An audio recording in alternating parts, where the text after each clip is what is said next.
আরে বাপু, বাজার থেকে কিনে আনলাম রূপচাঁদ মাছ, আর খেতে ইচ্ছা হচ্ছে পাতুরি। কি আর করি।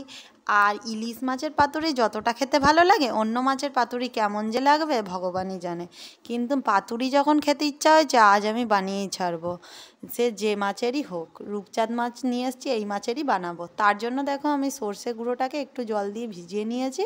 নিয়ে ওর মধ্যে একে একে দিয়ে দিলাম নুন, হলুদ গুঁড়ো, লঙ্কার গুঁড়ো, দিয়ে ভালো করে একটা পেস্ট বানিয়ে নিয়েছি। তারপরে আমি রূপচাঁদ মাছের পেটির মাছগুলো নিয়ে নিয়েছি।